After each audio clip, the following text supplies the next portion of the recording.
আসসালামু আলাইকুম প্রিয় শিক্ষার্থী বন্ধুরা। ৭৬ পৃষ্ঠায় দুটি গুরুত্বপূর্ণ অঙ্ক আছে। এটা হচ্ছে যে এক জোড়া চারা গাছের দাম ১৩০ টাকা।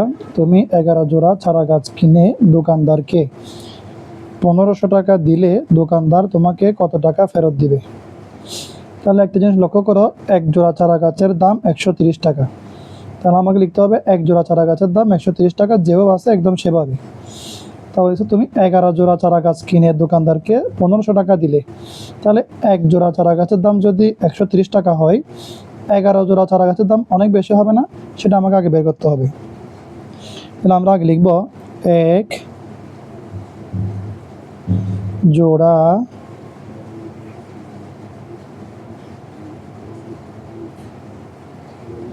চারা গাছের দাম ১৩০ টাকা। সুতরাং ১১ জোড়া চারা গাছের দাম ১১ দিয়ে ১৩০কে গুণ করতে হবে।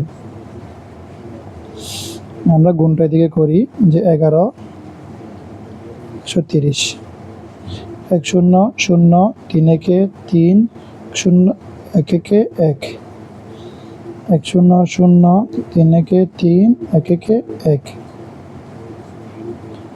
৩ ৪ ১, ১৪৩০ টাকা। তাহলে আমরা ১১ জোড়া চারা গাছের দাম পেয়ে গেলাম। হ্যাঁ, এখানে বলতেছে যে দোকানদারকে ১৫০০ টাকা দিলে দোকানদার কত টাকা ফেরত দেবে। দেখো এখানে দোকানদারকে দিলাম ১৫০০ টাকা। সুতরাং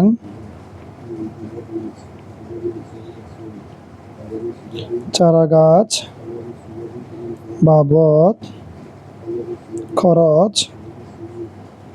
১৪৩০ টাকা।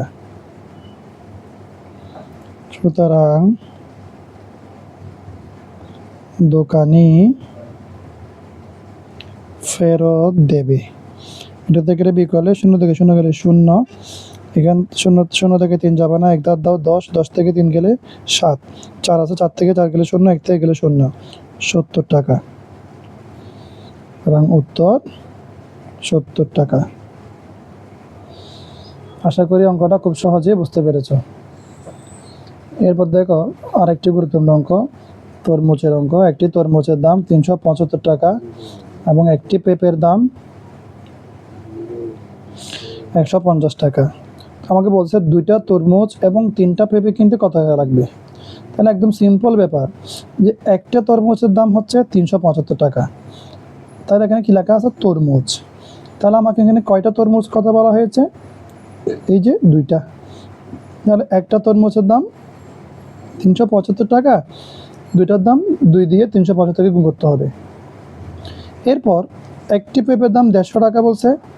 এখানে কয়টা পেঁপে আছে? ৩টা পেঁপে। তাহলে একটা পেঁপের দাম ১৫০ টাকা, ৩টা পেঁপের দাম ৩ দিয়ে ১৫০ গুণ করবো, বের হয়ে যাবে। তা বলছে যে কিনতে মোট কত টাকা লাগবে। তারপর এই যে তরমুজ এবং আর পেঁপে দুটো লাস্টে যোগ করে দিলে আমার কি উত্তর বের হয়ে যাবে। এটাকে গাণিতিক বাক্যেও করা যায় অথবা এমনি কথার অঙ্কের মাধ্যমে করা যায়। তো আমি গাণিতিক বাক্যের মাধ্যমে করে দিচ্ছি সহজভাবে। দেখো গাণিতিক বাক্য কী হবে, প্রথমে সেকেন্ড ব্র্যাকেট দিবা, তারপর ব্র্যাকেট দিবা। প্রথমে যদি বলছে একটা তরমুজের দাম ৩৭৫ টাকা, কয়টা তরমুজ? ২টা তরমুজ। তাহলে ৩৭৫ গুণন ২। এরপর যোগ কয়টা? ৩টা পেঁপে। ৩টা পেঁপের দাম, একটার দাম কত? ১৫০। তাহলে ১৫০ গুণ ৩। হ্যাঁ, তাহলে সেকেন্ড ব্র্যাকেট শেষ। এবার দেখো এটাকে গুণ করি আমরা।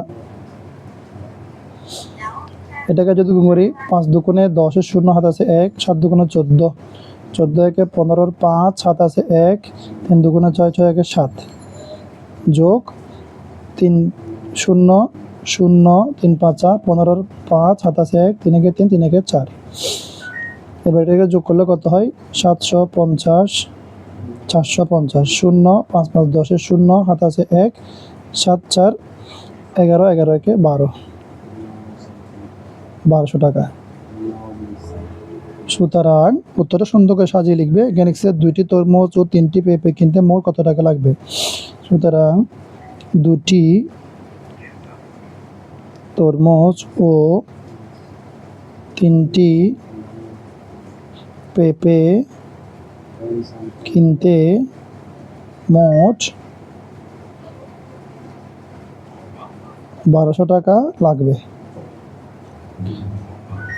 উত্তর 1200 টাকা। আশা করি বুঝতে পেরেছ। অঙ্কটা দেখতে অনেক বড় হলেও করতে একদম সহজ। হ্যাঁ, এই পর্যন্ত ভালো থাকো, সুস্থ থাকো। আল্লাহ হাফেজ।